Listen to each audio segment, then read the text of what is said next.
When David's parents told him they'd be leaving for a weekend trip, he was thrilled.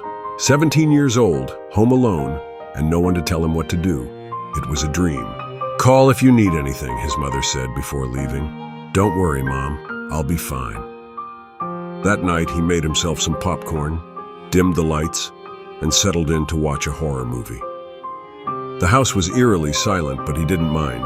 The solitude was nice, until he felt it, a prickling at the back of his neck, like someone was watching him. He turned. The living room window faced the backyard, and beyond it, only darkness. Still, the feeling wouldn't go away.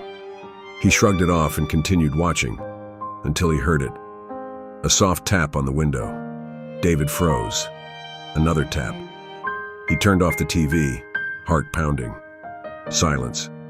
Then, a third tap, louder this time. Slowly, he approached the window and peered outside. Nothing. Just the backyard. The empty yard. Trying to shake the unease, he locked the window and went upstairs to his room. He double-checked that the front and back doors were locked before climbing into bed. Then came the sound. A creak. The sound of a floorboard shifting downstairs. His breath caught. Maybe the house was settling?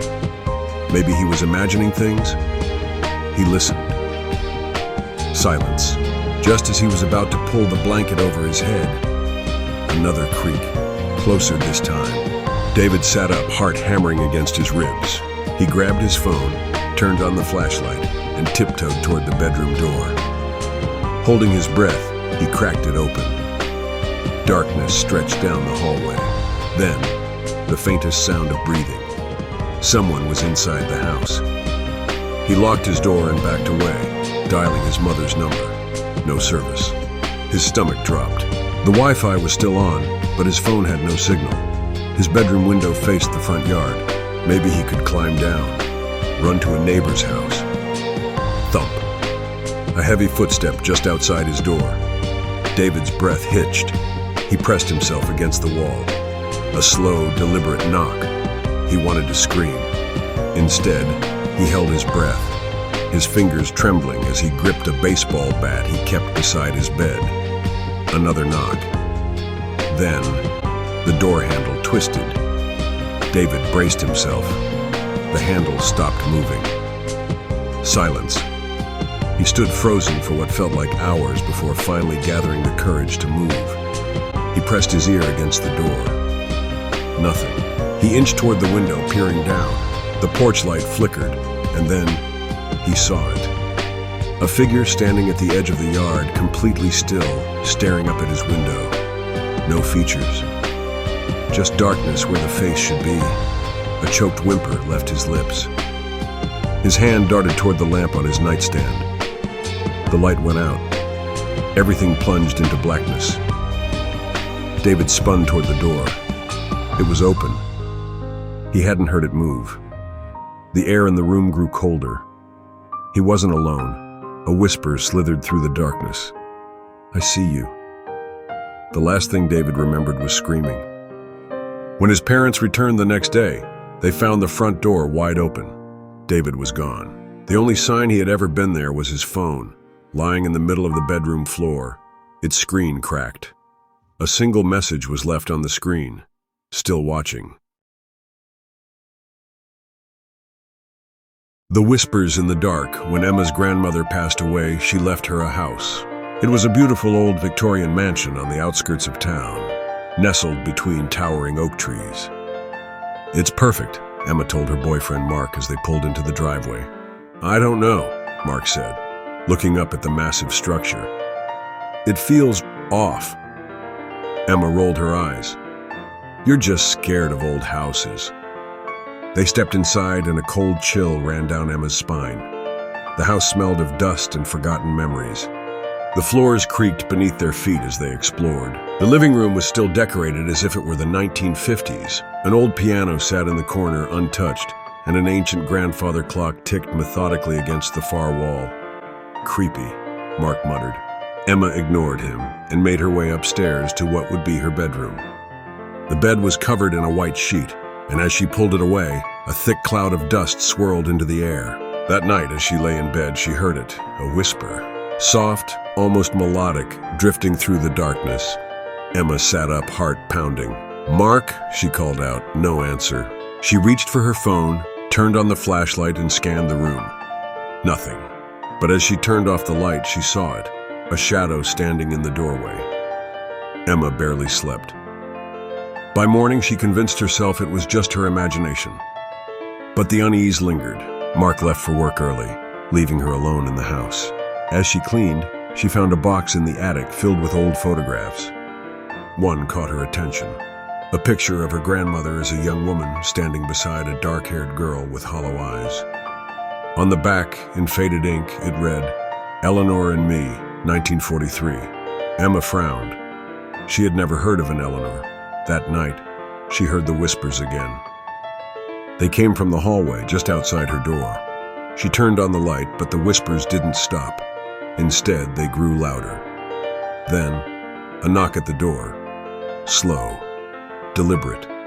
Emma held her breath. The doorknob twisted. She grabbed her phone and called Mark. "Come over, now." Mark arrived an hour later, finding Emma curled up in the living room, pale and shaking. "There's something in this house," she whispered. Mark sighed. "It's an old house, it makes noises." "No," Emma said. "This is different." Mark, still skeptical, decided to prove her wrong. He did a quick search on the house's history, and that's when he found it. In 1943, Eleanor Matthews, a young girl, went missing in this house. She was never found. Mark's face turned pale. "Emma, where did you find that photo?" "In the attic," she whispered. Mark took a deep breath.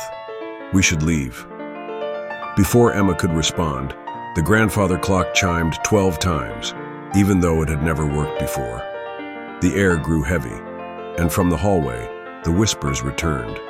They tried to leave, but the front door wouldn't open. Mark pulled at it with all his strength, but it refused to budge. Emma's phone screen flickered, then shut off completely. The whispers turned into laughter. Soft at first, then rising into a horrifying chorus. And then they saw her. A girl in a white dress, standing at the top of the stairs. Her hollow eyes bore into them. Her mouth twisted into a wide, unnatural grin. "Eleanor," Emma whispered. The lights flickered. The walls shook. The girl moved toward them, her feet hovering inches above the ground. "Run!" Mark screamed. They bolted up the stairs, slamming the bedroom door behind them. Thud, something slammed against the door. Then, silence. Emma and Mark waited for what felt like hours before opening the door. The hallway was empty. But the house was different now. Darker, colder. The windows were covered in grime and the air smelled of decay. "We need to go," Emma whispered. They sprinted downstairs. The front door was wide open, but as they ran outside, Emma heard a voice behind her. Soft, pleading. "Don't leave me." She turned. Eleanor stood at the doorway, tears streaming down her hollow eyes. For a moment, Emma hesitated, and in that moment, the door slammed shut. They never went back.